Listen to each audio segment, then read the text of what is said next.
Vous êtes-vous déjà senti complètement dépassé, comme si le poids du monde reposait sur vos épaules et que chaque pas en avant semblait plus difficile que le précédent? Comme si les chances étaient tellement contre vous que la victoire semblait impossible. Que chaque obstacle sur votre chemin était une montagne infranchissable. On est tous passés par là. Ces moments où l'on se demande si l'on a la force de continuer, si l'on peut vraiment surmonter les épreuves qui se dressent devant nous. La vie nous lance des défis, nous laissant découragés et impuissants. Chaque tournant semble apporter un nouveau défi, une nouvelle épreuve à surmonter. Mais si je vous disais que même dans ces moments-là, une force incroyable sommeille en nous, une force qui attend juste d'être réveillée, une lumière prête à percer les ténèbres, une force qui ne vient pas de nous, mais une puissance divine qui attend d'être libérée. Une puissance qui peut transformer nos faiblesses en force, nos doutes en certitude. Voici l'histoire d'Élie, un prophète qui a vécu à une époque sombre de l'histoire d'Israël. Une époque où l'espoir semblait perdu et où les ténèbres semblaient régner. C'était un homme qui, comme nous, a connu la peur et le doute. Il a ressenti la même anxiété, les mêmes incertitudes qui nous assaillent. Pourtant, il a réalisé l'impossible, non par sa propre force, mais par la puissance de Dieu. Il a trouvé en lui une force qu'il ne soupçonnait pas, une détermination qui l'a poussé à aller au-delà de ses limites. Son histoire, en particulier le récit incroyable de sa course surhumaine, offre un message d'espoir et d'encouragement intemporel. Une course qui n'était pas seulement physique, mais aussi spirituelle. Une épreuve de foi et de persévérance. C'est un rappel que nous ne sommes jamais seuls dans nos combats, que même dans les moments les plus sombres, il y a toujours une lumière, une force qui nous soutient. Peu importe à quel point nos défis peuvent sembler insurmontables, avec une foi aussi petite qu'une graine de moutarde, nous pouvons nous aussi surmonter n'importe quel obstacle. Car cette petite graine contient en elle le potentiel de devenir un grand arbre, tout comme nous avons en nous le potentiel de réaliser de grandes choses. Imaginez l'ancien Israël, une terre divisée. Le roi Achab et la reine Jézabel étaient sur le trône, leur règne marqué par un mépris flagrant pour les lois de Dieu. Ils ont détourné les Israélites du culte du seul vrai Dieu pour les entraîner vers le culte de Baal, une fausse divinité. Les conséquences de leurs actes furent dévastatrices. Une sécheresse dévastatrice s'était abattue sur le pays, laissant les champs stériles et le peuple désespéré. Leur méchanceté avait invité les ténèbres, au sens propre comme au sens figuré. C'est en ce temps de sécheresse spirituelle et physique que Dieu a suscité un prophète, un homme nommé Élie. Élie était un homme simple, un humble serviteur de Dieu. Il n'était pas né dans la royauté, ni dans les privilèges. Pourtant, il portait en lui le feu de l'Esprit de Dieu, une conviction brûlante de dire la vérité aux puissants. Il s'est tenu devant Achab et Jézabel, une voix solitaire contre un raz-de-marée de corruption. Élie a mis au défi les monarques et leurs faux prophètes, les appelant à la repentance et au retour au vrai Dieu. Il connaissait les risques, les conséquences potentielles de sa désobéissance. Mais animé par une foi inébranlable, il a refusé d'être réduit au silence. La scène était prête pour une confrontation. Un choc cosmique entre le Dieu d'Israël et la fausse idole, Baal. Au sommet du mont Carmel, Élie a lancé un défi. Il a proposé un concours, une démonstration de puissance spectaculaire pour déterminer quel Dieu était vraiment Dieu. Les prophètes de Baal devaient préparer leur sacrifice, invoquant leur Dieu pour qu'il envoie le feu du ciel pour le consumer. Élie ferait de même, invoquant le Dieu d'Abraham, d'Isaac et de Jacob. Le Dieu qui répondrait par le feu, celui-là était le vrai Dieu. La tension était palpable, alors que les prophètes de Baal préparaient dans leur sacrifice. Ils ont crié à leur Dieu, leur voix s'élevant en un chœur frénétique. Des heures ont passé, mais aucun feu n'est descendu. Leurs supplications se sont transformées en cris désespérés, leur rituel devenant de plus en plus frénétique. Pourtant, Baal est resté silencieux. Les gens qui avaient mis tant d'espoir dans ses prières commençaient à perdre patience. Leurs visages reflétaient la déception et l'inquiétude.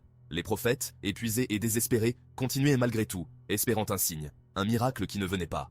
Baal, écoute-nous, réponds-nous, nous t'en supplions, montre-nous ta puissance. Puis, ce fut le tour d'Élie. Il a reconstruit l'autel du Seigneur, un symbole de l'alliance brisée des Israélites avec Dieu. Il a disposé le sacrifice et, dans une puissante démonstration de foi, a fait arroser l'autel d'eau, rendant la tâche apparemment impossible. Par une simple prière, Élie a invoqué le Seigneur. Les spectateurs, intrigués et sceptiques, observaient chaque mouvement d'Élie. Ils se demandaient comment un simple homme pouvait réussir là où tant d'autres avaient échoué. L'eau ruisselait sur l'autel, imprégnant le bois et le sacrifice, rendant toute combustion improbable. Réponds-moi, Seigneur, réponds-moi, afin que ce peuple sache que toi, Seigneur, tu es Dieu, et que tu ramènes leur cœur à toi. Montre-leur ta grandeur, ô Dieu, et fais-leur comprendre qu'il n'y a pas d'autre Dieu que toi. Et il a répondu.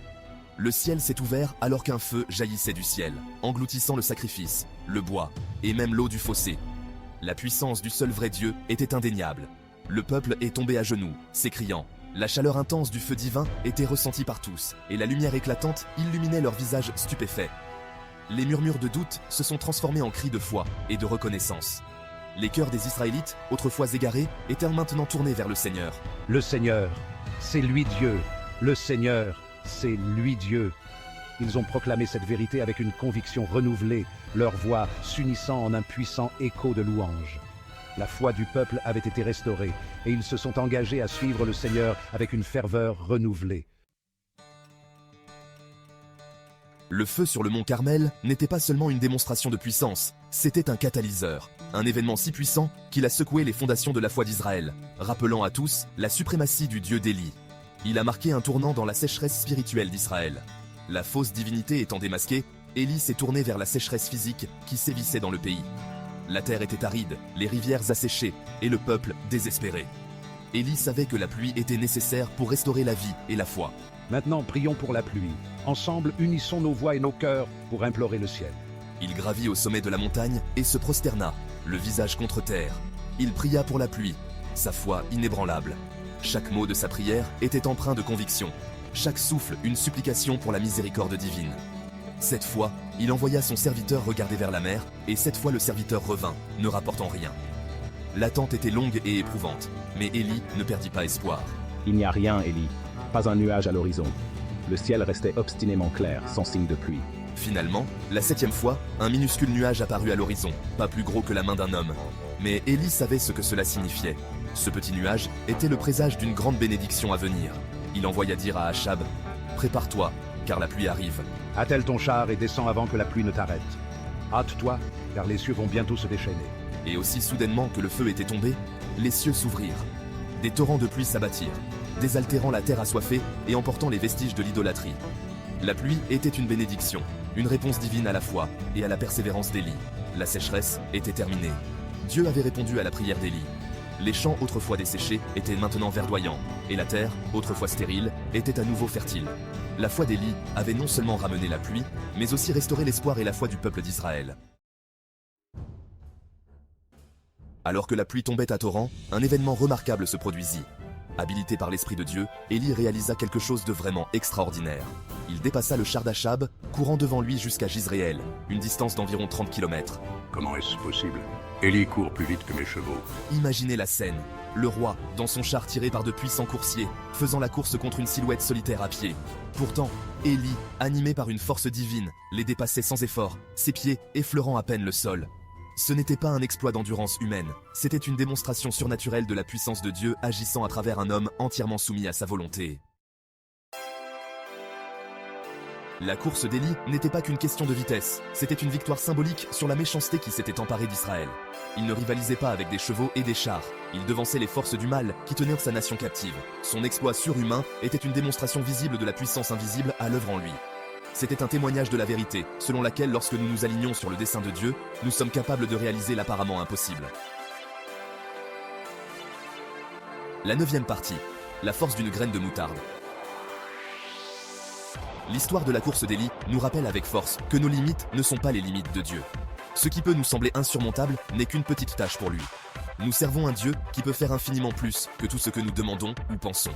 Jésus a dit « En vérité, je vous le dis, si vous aviez de la foi comme un grain de sénévé, vous diriez à cette montagne « Transporte-toi d'ici là », et elle se transporterait, rien ne vous serait impossible. » Matthieu 17, 20. La foi d'Élie, bien qu'éprouvée, n'a jamais faibli. Il connaissait la puissance du Dieu qu'il servait, et cette connaissance a nourri son courage, sa résilience et finalement, sa victoire. La 10e partie, faire face à ses propres géants. Nous sommes tous confrontés à nos propres géants dans la vie. Défis, peurs et obstacles qui semblent nous dominer. Ils peuvent prendre la forme de maladies, de difficultés financières, de problèmes relationnels ou de la perte d'un être cher. Dans ces moments-là, il est facile de se sentir dépassé, de croire que nous ne sommes pas armés pour les surmonter. Mais l'histoire d'Élie nous rappelle que nous ne sommes pas définis par nos circonstances, mais par la puissance du Dieu que nous servons. La 11e partie, trouver son propre mont Carmel. Tout comme Élie s'est tenu ferme sur le mont Carmel, nous devons nous aussi trouver notre lieu de résistance, notre fondement spirituel. Nous devons nous ancrer dans la parole de Dieu, bâtir nos vies sur la vérité inébranlable de ses promesses. Nous devons cultiver une foi profonde et durable qui nous donne la force d'affronter nos peurs et de surmonter nos défis. C'est dans ces moments d'abandon, de confiance totale en Dieu, que nous découvrons une force que nous ne soupçonnions pas. La 12e partie. Courir votre course. L'histoire de la course d'Élie est une invitation, un appel à l'action. C'est un rappel que nous sommes tous appelés à courir notre propre course, à affronter nos propres défis avec une foi inébranlable et une confiance profonde dans la puissance de Dieu. Nous ne courons peut-être pas plus vite que des chars, ni ne ferons descendre le feu du ciel, mais nous pouvons vivre des vies marquées par le courage, la résilience et la conviction inébranlable qu'avec Dieu, tout est possible. Alors, lacez vos chaussures, chers lecteurs, et courez votre course. Courez avec détermination, courez avec passion, et, surtout, courez avec foi. Car le Dieu qui a donné la force à Élie est le même Dieu qui vous donne la force.